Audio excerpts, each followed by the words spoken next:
Module 12, we're going to be talking about the underwriting cycle, and this covers Chapter 12 in the textbook. And the good news is this is the last module of the course. So let's go ahead and get out our study sheet and see what we're going to cover.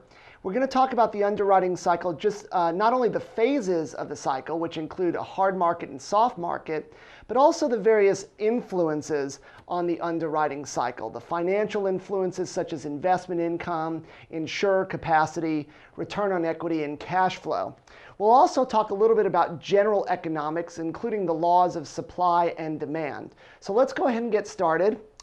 We'll first talk about phases of the underwriting cycle, then factors influencing underwriting cycle, then supply and demand. And so what are the phases of the underwriting cycle? I think it's important to first understand what is the underwriting cycle, and it's basically a cyclical pattern of insurance pricing. The cycle consists of periods of increasing premiums and profits, and then followed by periods of decreasing premiums and profits. This is very similar to the general business cycle in which we might have recessions, expansion, peaks, and troughs. The underwriting cycle is very, very similar to that in concept and in some of the characteristics. Now keep in mind though, the insurance underwriting cycle and general business cycles, even though they have similar characteristics, do not correspond or coincide with each other in any way. There's really no pattern that shows when we're in one cycle of the general business cycle, we're going to be in a similar cycle of the underwriting cycle. They're not related, but there are some similar characteristics of the two cycles. Now, why are there cycles in general? Why are there business cycles? Why do things tend to last for a period of time in one direction and then move in a different direction for a period of time? Why would we have a recession that lasts 3 years? Why would the economy be bad for over a 10-year period as it was in the Great Depression? And the reasons are generally because of structural change, demand for products, and supply of products. Now with that said, what is structural change? Well, it's the cumulative change that occurs in cycles over a period of years, and these structural changes can lead to the changes in the cycle. They can take us from one aspect of the business cycle to a different aspect of the business cycle. These changes include changes in society and business. For one example, relating to insurance, over the last few decades, we've seen a tremendous increase in litigation, right? Well, that's a change in society, okay? This increase in litigation, well, that's led to an increased demand for liability insurance. And so that's an example of a structural change that has put in the liability insurance market in a different phase of the underwriting cycle. We have change in industry. For example, maybe increased competition would affect the overall cycle itself. That's an example of a change in industry. We have the demand for products that causes cycles to occur. Insurance demand is fairly stable compared to other products. In fact, what you're going to see in this module is that while the general business cycle for most businesses is driven based on consumer demand, the insurance cycle, which is the underwriting cycle, is really driven based on supply. Easy enough, right? Kind of interesting though that it's different, right? Most businesses, their cycles are driven by demand, whereas insurance is driven by supply. Insurance supply can change rapidly, of course. We can see drastic price changes depending on losses, things like that. And another thing that can really change the insurance supply rapidly is the fact that insurance is really, it's not a physical product. It's not like an item of inventory. It's a financial product. And whenever you have a physical product that you're selling, that could take a long time to create, especially if you're a new business. You might have to purchase or build a warehouse, get the equipment in place, train the workers. Whereas with a financial product, it's usually easier to enter the market relatively quickly, and that can change the supply pretty quickly, and that's why we see the ability of insurance supply to change very rapidly. So with that said, let's talk a little bit more about the underwriting cycle and its phases. And actually, sometimes in the book, the underwriting cycle is referred to as the profit cycle. And that's because it's driven by expectations of profit. Insurance companies determine how much supply of insurance they want to provide to their customers based on expectations of profit. How do we measure this cycle? Well, we measure it by the operating ratio. Hopefully you remember the operating ratio from chapter 5, from module 5. That represents the combined ratio, right, which talks about underwriting profit, minus the investment ratio, if you remember. And if you also recall, the lower the operating ratio, the better off for the insurance company. That means the more profitable. Remember, with a combined ratio above 100%, that means the insurance company is actually losing money on its underwriting operations. So the lower the ratio, the better for the insurance company. Okay? Now, by the way, the operating ratio measures everything, underwriting and investment income. And then the profit cycle, which is just another name for the underwriting cycle, has two phases. It's a hard market phase and a soft market phase. And basically with the hard market phase, we're going to go through this in detail. With the hard market phase, it's difficult for a consumer to get insurance. With the soft market phase, it's really easy for the consumer to get insurance. So let's start off by talking about the hard market. Well, a market begins hardening when insurers increase premiums and tighten underwriting, okay? So the first thing I would suggest that you know about hard and soft markets is what the characteristics are.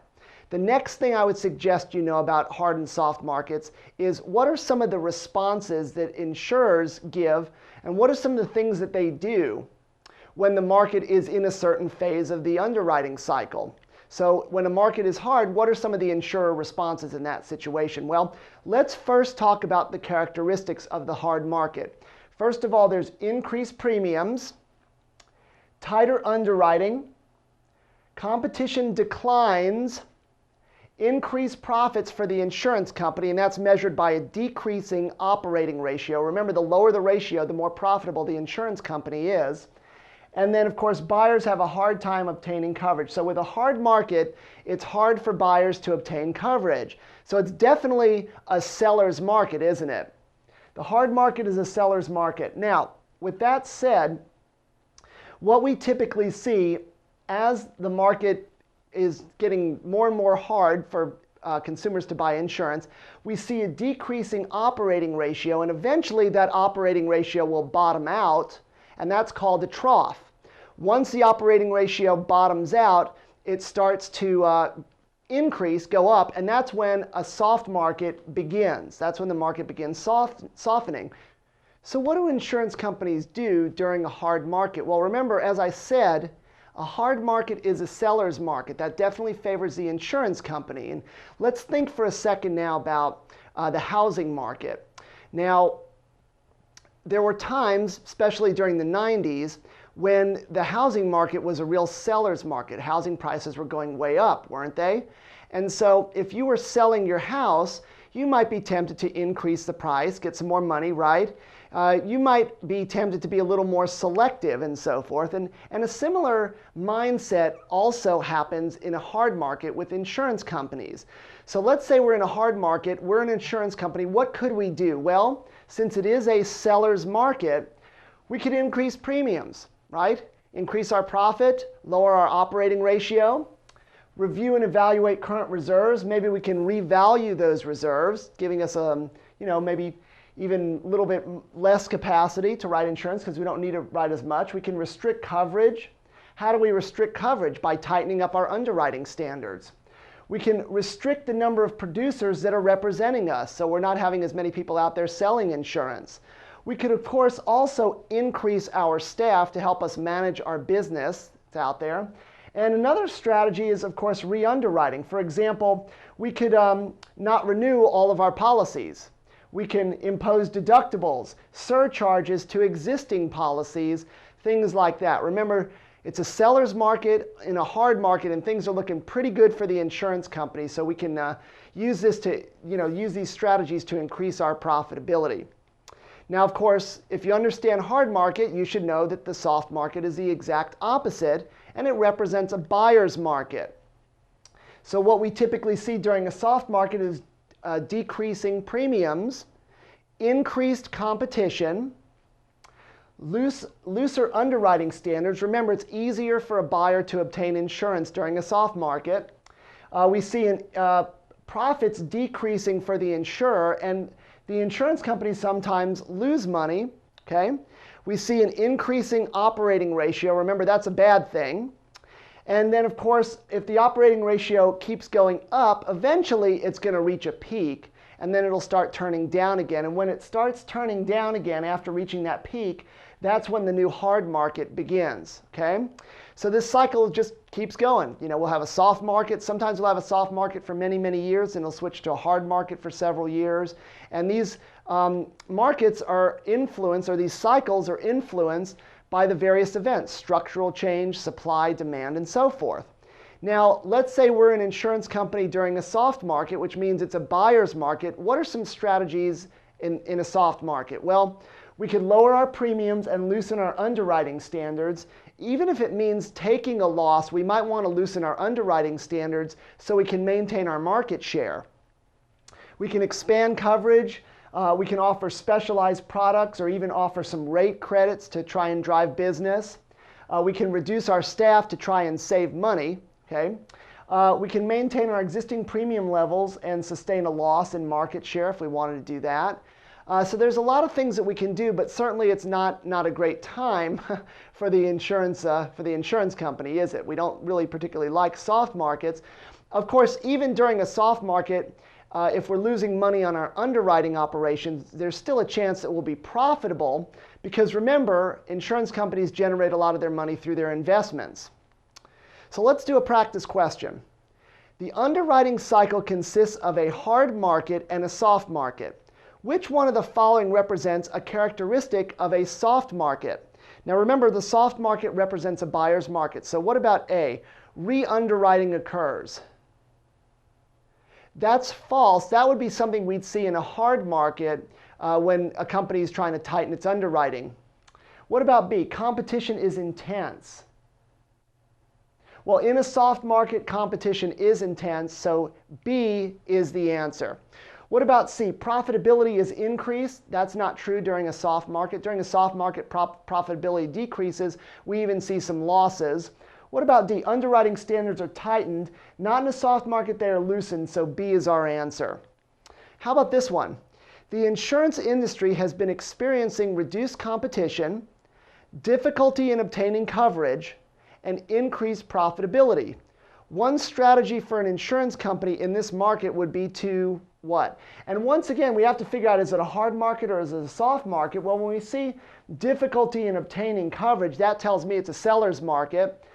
Profitability, all these factors lead to a hard market. So this question's asking about what an insurance company would do in a hard market. Would they broaden the terms of their coverage? Not in a hard market, maybe in a soft market, but in a hard market, they're going to restrict coverage. What about B? Lower prices? Not in a hard market. What about C? Increase the use of rate credits. No, we might see rate credits in a soft market if we're trying to drive business, but the answer is D. In a hard market, the insurance company is likely to re-underwrite. And you really need to understand the difference between a hard market and soft market. And you probably noticed on the study sheet for Module 12, there is a table that outlines all the differences between the hard market and soft market. You might want to review that again before we move on.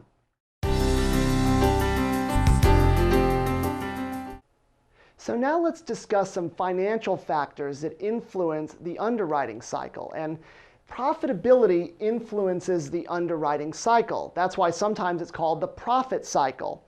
And profitability is influenced by various financial factors. So what are the financial factors that influence an insurance company's profitability? Well, they include investment income, insurer capacity, return on equity, and cash flow. We're going to talk about all four of those individually, but hopefully before we get into that, I just want to mention we're going to discuss insurer capacity, and you should remember that we first introduced that concept in Module 5 when we talked about the capacity ratios. So we're going to discuss it again real quick. And if you remember, capacity is an insurance company's ability to write new insurance. So anyway, let's talk about the 4 financial factors that influence insurance company profitability. The first one is investment income. If insurer investment income declines, profitability will decline. Profitability declines will need to be offset with improved underwriting results. Remember, we're going to use the operating ratio to determine our profitability. And the operating ratio is the measure that we use to judge the profit cycle, the underwriting cycle. Now, what's going to happen is as our profitability declines, the operating ratio is actually going to be increasing, isn't it? And what type of market is that where we have declining profitability and an increasing operating ratio? Well, that's a soft market. And eventually what's going to happen is profits will continue to decline. We'll maybe at some point show a loss, but it'll eventually stop. We'll bottom out, and at which point the operating ratio will be so high it'll be at its peak, and then that'll turn and that'll essentially take our soft market and start our new hard market beginning, okay? Now, if we look at history, what may surprise you is that there's an almost 30-year period from 1978 all the way to 2004 in which the insurance industry as a whole was showing underwriting losses every year, basically. So you're looking at almost 30 years of losses, but what's really surprising is that the investment income was so high that in all of these years, except for about 4 of them, the insurance industry showed an overall gain. Why is that? Because in most of these years, the investment income was so high, it offset those underwriting losses. So investment income is a very, very important influence on profitability and therefore on the profit cycle. Another influence on profitability and the cycle is capacity. And capacity is the amount of risk an insurer can assume relative to their surplus. You probably remember from Module 5, we talked about the premiums to surplus ratio, and we said that regulators typically require a ratio that's no greater than 3 to 1. So we could have a ratio 3 to 1 or less. That's what's preferred. Now, we also differentiated before between capacity and supply of insurance. Very important that you know the difference. Capacity is the amount of risk that can be assumed by an insurance company. Now, supply is the risk that will actually be assumed by the insurance company. So as you can see, supply can be less than capacity or it can be equal to capacity, but supply could never be greater than capacity. Now, with that said, what if we have excess capacity? Well, that's considered one of the factors that helps contribute to an extended soft market. Why is that? Because if there's excess capacity, that's a buyer's market. If we've got capacity, we've got the ability to sell insurance, yet we're not selling it, we might lower our prices, we might loosen underwriting standards to write new business. Well, that is a soft market, isn't it? So excess capacity is one of the factors that contributes to an extended soft market. Now, return on equity is another financial factor that affects profitability. Insurers will use available capacity if expected return exceeds their return on equity target. Most businesses, including insurance companies, will set some type of target rate of return that they want to achieve on their investments. That's maybe measured as a return on equity threshold, okay? Let's say our insurance company has an 8% return on equity threshold. So if we're going to borrow money, we're going to write new insurance, we're going to issue new equity, we want to make sure that the money we're bringing in, we can invest it and earn at least at that threshold or higher, right? The return that we're talking about here is generated through underwriting and investment operations. So we want to exceed our threshold, don't we, in our investments and in our underwriting operations. If our return on equity is too low, insurers often increase premiums or restrict coverage. Now, increased premiums and restricted coverage, that's a sign of a hard market, isn't it? And that's what happens sometimes if the return on equity is too low. And you know, once you have many insurers doing that, you do have your hard market and so forth. So that return on equity threshold is something that's very important for an insurance company, and they want to achieve at least that threshold for them to consider writing new business or issuing new capital. A fourth financial factor that influences profitability is cash flow itself. Insurers cannot survive with negative cash flow. They just can't. Eventually, if they continue to have negative cash flow, they'll become insolvent. Now, what could cause negative cash flow? Well, inadequate reserves. If we have inadequate reserves, think about the accounting equation. Reserves represent liabilities. So if we have inadequate reserves, they're too low, that's going to overstate our surplus, which will also artificially overstate our capacity. So we'll have all this capacity, but it's fake, it's artificial. If we have all this capacity, we may lower our prices to try and sell the insurance, and that could cause negative cash flow. So you got to be really careful there when valuing reserves. Now, with that said, if we do have negative cash flow, then our response to that may be to actually increase prices. So once again, if we have inadequate reserves, that could lead to excess capacity, which could cause us to lower prices. Those lower prices could lead to negative cash flow. Once we have our negative cash flow, we're like, what do we do? Well, now we bump up our prices, we reduce expenses, and then we implement more strict underwriting standards. So see, it's all a chain reaction. And that, of course, may eventually lead to a hard market. Cash flow underwriting relies on investment income to offset underwriting losses. In other words, cash flow underwriting is underwriting with the assumption that we're going to lose money on our underwriting operations, but we'll make up for it in our investment operations. That's, as I mentioned before, there was that almost 30-year period where that's exactly what was going on, right? Now, cash flow underwriting is not really preferred by underwriting management because it tends to undermine the underwriting process, but nonetheless, it's a strategy that's often used to achieve competitive prices in a soft market. And once again, it's the underwriting of policies that are going to lose money with the thought that that loss will be made up for with investment income. That's cash flow underwriting. So let's do a practice question. Which one of the following statements